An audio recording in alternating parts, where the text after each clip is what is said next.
Today, I'll be breaking down what every player in each division struggles with and needs to work on to improve their gameplay. We'll start from Division 5 and below and go all the way to Division 1. I'll be telling you exactly what's missing from your game based on your division and what you need to focus on to reach the next level. Why should you trust me? In the last month alone, I've coached over 50 players, helping them identify their weaknesses and improve their gameplay significantly. This experience has given me an eye for pinpointing the exact areas where players struggle and how to fix them before we dive in. If you haven't already done so, join my Discord server in the description. I will be sharing exclusive deep dives into different formations, tactics, and the best players to use. Now, let's get into it. Division 5 and below. If you're in Division 5 or lower, I call you a beginner. Not a complete beginner, but probably someone who enjoys FIFA casually. Maybe after work or on weekends to blow off some steam. You've got the basics down, but struggle to bring it all together. The biggest issue I see with players at this level is their difficulty in getting into the final third and their struggles against the high press. You probably feel overwhelmed when opponents press you, and it's frustrating. Most Division 5 players tend to hold onto the ball for too long, thinking that keeping possession will make them safer. But let me tell you, the longer you hold the ball, the more pressure you invite. To improve, start focusing on passing the ball quicker. Develop a rhythm to your passing. Don't overthink it. Quick short passes disrupt the press and allow you to progress the ball forward faster. Passing with tempo is key. Another huge mistake I see at this level is choosing players purely based on their ratings. Let me be clear. High-rated players are not always the best options. For example, you might think using someone like Harry Kane, who is 90 rated, will give you an edge because of his stats. But in EAFC, speed kills. A player like Kane is too slow and clunky for this meta. Instead, prioritize players with pace and agility, such as Son, Neymar, or even Sophia Smith. These players can help you exploit space better, especially against high-pressure defenses. It's the same in midfield. Instead of opting for bulky or slow players, use agile midfielders with good dribbling, like Putellas and Patry. These players allow you to control the game and move the ball efficiently. Now, on defense, a big problem I see is spamming the tackle button. Don't do that. Instead, focus on jockeying and positioning.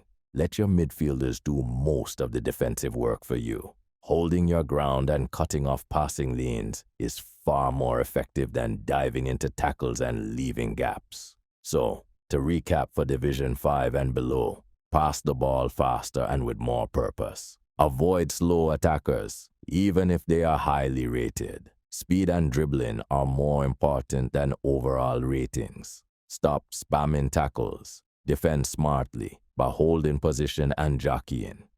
Next up, Division 4 players. This is where most of you guys are stuck at.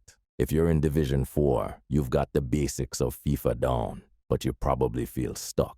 You know how to play, but you struggle to consistently create attacks and find yourself frustrated when things don't go your way. One of the biggest problems at this level is that players don't have a clear plan or goal when they play. You just kind of pass the ball around and hope something happens. Sound familiar? The problem is that without a plan, you become predictable, and predictability is your worst enemy in FIFA. Most Division 4 players rely way too much on attacking down the middle. This year's game rewards defensive setups that block central play, which is why attacking down the middle just doesn't work as well anymore. You need to start using wing play. Here's what I want you to do. When you have the ball, get it to the wing. From there, take it down the byline as far as you can. Then look for a pass back to a supporting player. This could be a fullback, winger, or even a midfielder. Once the ball is recycled, look for an opportunity to pass into the box and create a scoring chance. Let me share an example. One of my coaching clients, Leo, was in Division 4 and really struggled with attacking. After I advised him to focus on wing play and recycling possession, he went from Division 4 to Division 3 in just a few days. All it took was a simple adjustment, getting the ball wide, passing back to the midfield, and then finding his striker in space. Another key thing to work on at this level is build-up play. Don't rush your attacks, but also don't hold onto the ball for too long. It's all about balance. Use R1 and L1 passes to create sharper, more powerful passes and to send players on runs. This will make your attack more dynamic and harder to defend. For Division 4 players, I recommend the 4-4-2 formation. Use inside forwards on the wings and false 9 strikers to keep your play unpredictable. On defense, switch your midfielders to deep line playmakers if you're struggling to maintain balance. To recap for Division 4, have a clear plan for your attacks. Focus on wing play and recycling the ball. Build your attack with a mix of quick passes and purposeful runs. Use formations and tactics that fit your play style, like the 4-4-2 with false 9s or inside forwards. Division 3 players. Now for those of you in Division 3, congratulations. You've come a long way, but this is where the challenges really start to ramp up. Division 3 players often face opponents who press relentlessly, and many of you find yourselves overwhelmed and unable to deal with it effectively. The reason why games are super sweaty is because you might be playing against Division 2 players, since you can get relegated from Division 2. One of the biggest issues at this level is that players panic under pressure. When you're getting pressed hard, your instinct might be to pass the ball as quickly as possible to avoid losing it. But here's the thing, rushing your passes just plays into your opponent's hands. What you need to do is stay calm and be patient. Here's a rule to remember. When someone is pressing you aggressively, they are exposing themselves defensively. Instead of trying to force a pass forward and risk losing possession, I want you to go back to go forward. Pass the ball back to your defenders or midfielders. Reset the play, and then look for openings to move forward. This is what we call patient build-up play. Let me break it down step by step. If you're under heavy pressure, don't panic. Look for the nearest safe pass, even if it means passing backward. Use your defenders and midfielders to recycle possession. Passing between your center backs or to your full backs gives you time to reset and find space. Once you've created some breathing room, start moving the ball forward again with short, purposeful passes. Look for gaps in your opponent's defense. They're pressing, so there will always be spaces to exploit. Another tip for dealing with the press is to use L1 and R1 passing mechanics. L1 passes send players on runs, while R1 gives you more control over driven passes. This combination is deadly against pressing opponents because it allows you to bypass their first line of defense and create space in their half. Now let's talk about attacking. Division 3 players often struggle to break down defenses because they're too predictable in the final third. If this is you, it's time to add more variety to your gameplay. Specifically, I want you to start incorporating skill moves in the box. You don't need to be flashy, but simple moves like a ball roll or a fake shot can create just enough space to get your shot off. Also, start using player locks. This mechanic allows you to control off-the-ball players and manually position them for better passing or shooting opportunities. It's a game changer when you're facing well-organized defenses. Defensively, Division 3 players tend to chase the ball too much. Stop running after every loose ball. This creates gaps in your shape. Instead, focus on positioning and cutting off passing lanes. Use your midfielders to press intelligently, and don't be afraid to sit back and absorb pressure when necessary. Lastly, remember to adapt your formation to suit your play style. I recommend trying the 4-2-3-1 for Division 3. It gives you a solid defensive base with 2 CDMs, while also providing plenty of attacking options. Set your CDMs to stay back while attacking if you're struggling defensively, and use wingers or wide cams to stretch the play. To recap for Division 3, stay calm under pressure. Go back to go forward. Use your defenders and midfielders to reset the play. Incorporate skill moves in the box to create space for shots. Use player locks to control off-the-ball players and open up attacking options. Defend smartly.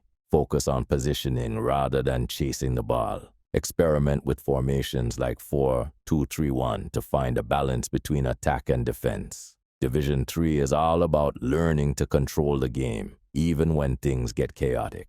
Master these tips, and you'll be ready to tackle the challenges of Division 2. Stay patient, stay composed, and you'll see massive improvements in your gameplay.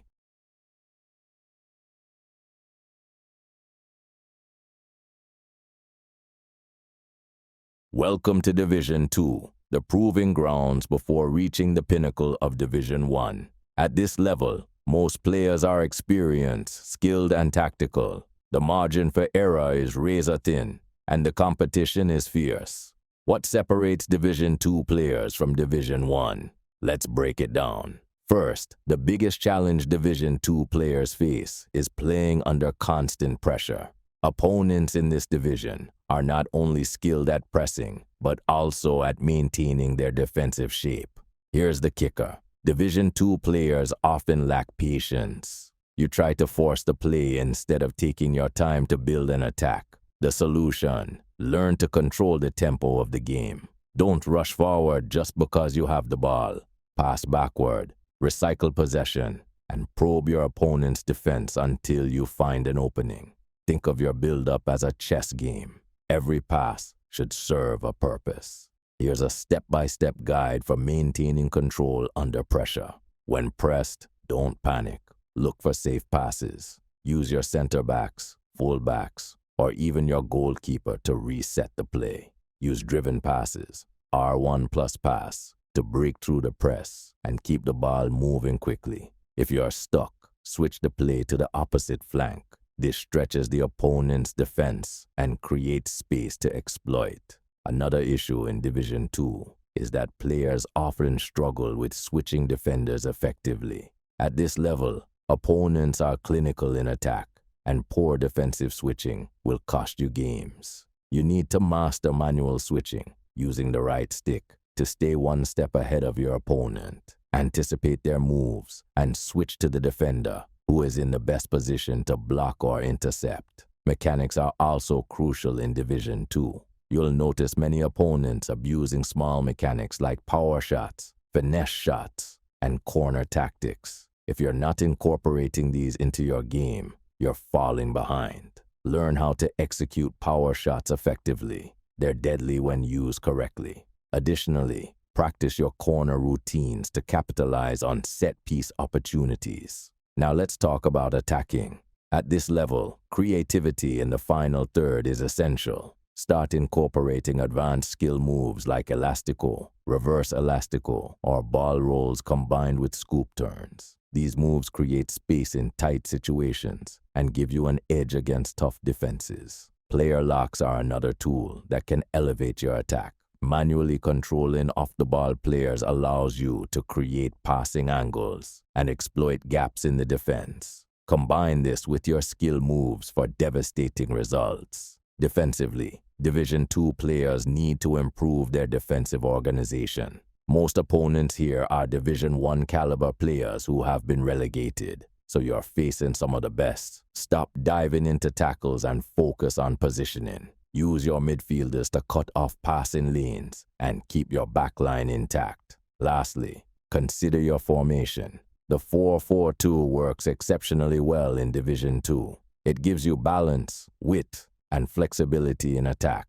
Use one striker as a target man and the other as an advanced forward to stretch defenses. Adjust your tactics to suit your play style, and don't be afraid to make in-game changes.